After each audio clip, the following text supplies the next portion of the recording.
अब ये पट्टी तय करेगी कि ये खीर किसने बनाई है। मम्मी जी, आपने तो खीर बनाई ही नहीं, आप कैसे जीतेंगी? अरे मुझे बचपन से खीर बनाने की प्रैक्टिस है। 4 चीजें तो डलती है उसमें। फिक्र मत करो, मैं ही जीतूंगी। अब तुम दोनों को बिना देखे इस सामान में से अपनी खीर की सामग्री चुननी है। गुरु माँ, अगर मैं जीतती हूँ तो मुझे क्या मिलेगा? जो तुम चाहोगी।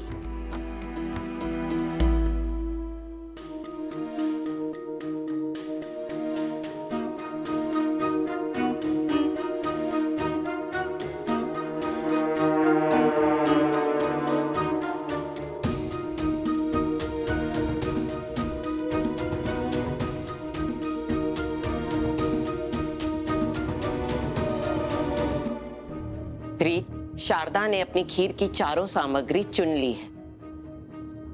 अब तुम आखिरी सामग्री चुनो। एक बार फिर सोच लो, कुछ और तो नहीं चाहिए तुम्हें? नहीं गुरु माँ।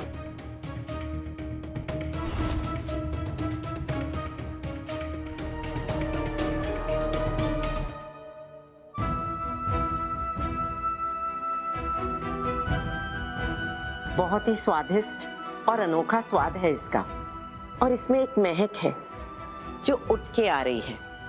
हाँ, दालचीनी। अब जिसकी कटोरी में दालचीनी है, ये खीर उसी ने बनाई है।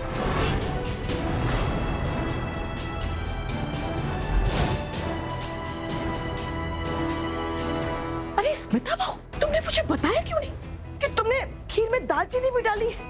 तुम मुझे बताओगी नहीं तो पता कैसे चलेगा?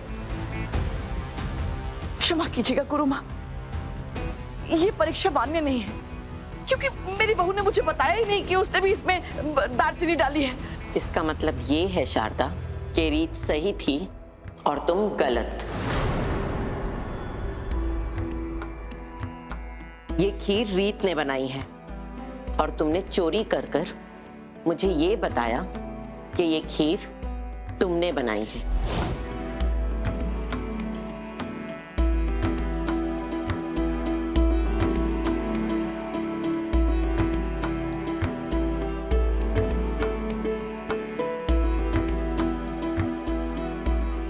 अभी तक तो डांडिया फटने की माफी नहीं दी है राघव ने, और अब ये हो गया है। ये क्या हो रहा है मेरे साथ? सच कहूं, शारदा और घर वालों ने तुम्हारे बारे में मुझे जो कुछ भी कहा, उस पर मैंने रत्ती भर भी भरोसा नहीं किया, क्योंकि मैं जानती थी कि तुमने जो कुछ भी किया हो उसके पीछे जरूर कोई कारण रहा होगा। और यहाँ मैं कोई झगड़े सुलझाने नहीं आई हूँ, मैं तो आप सबको अपना आशीर्वाद देने आई हूँ कि आप लोग अपनी जिंदगी में जो भी राह चुने वो आप सबके लिए सही हो। रीत, तुमने मेरे लिए ये प्रसाद की खीर बनाई है, तो बताओ तुम्हें आशीर्वाद में क्या चाहिए?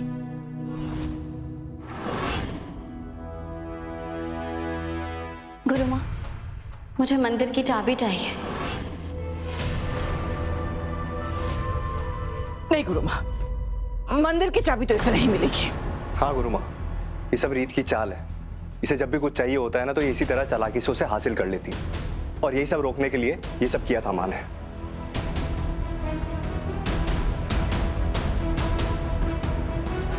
शारदा, चाबी।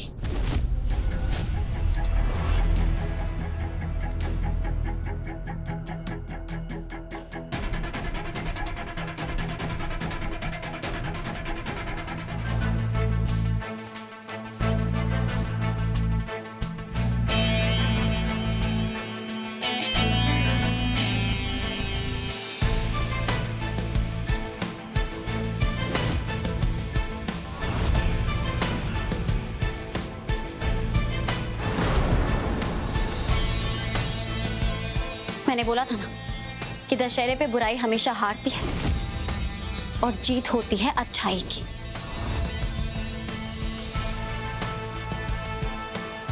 थैंक यू गुरु माँ।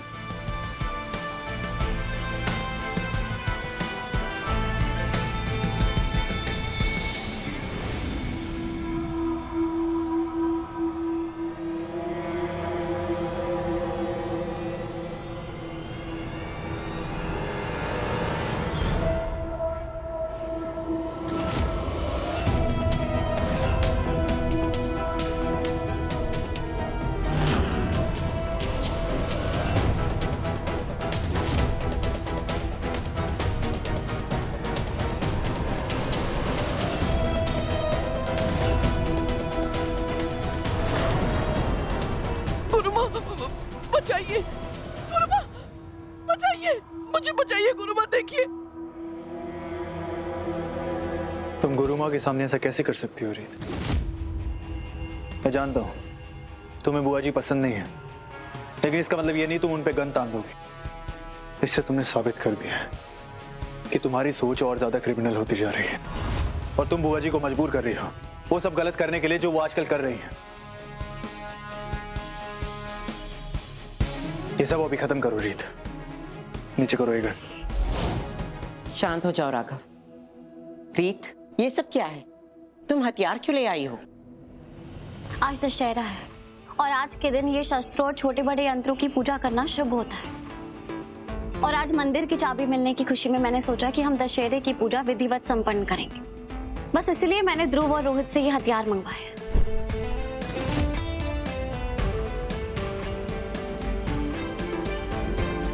शारदा,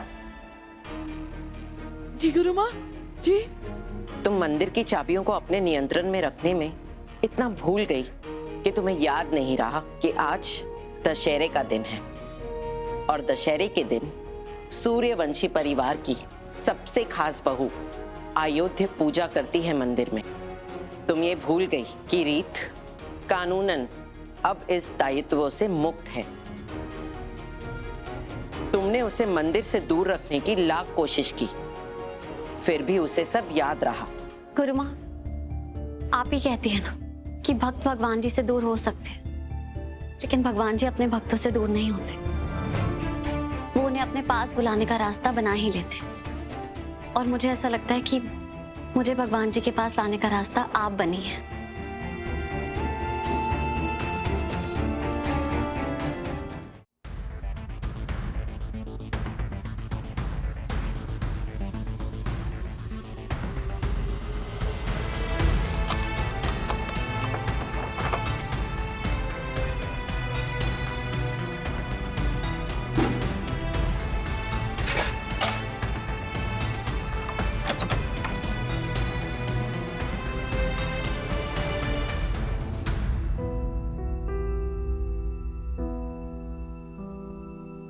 माता रानी, मुझे आशा है कि दोबारा कभी कोई भी आपकी कृपा का द्वार हम सब पे बंद नहीं करेगा।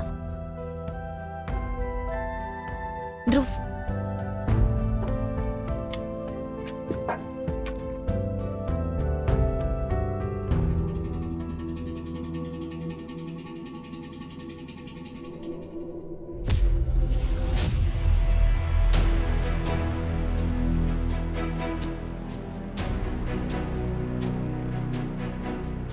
रीत, आज दशहरे की पूजा तुम्हारे हाथों होगी। आज ये अधिकार सिर्फ तुम्हारा है।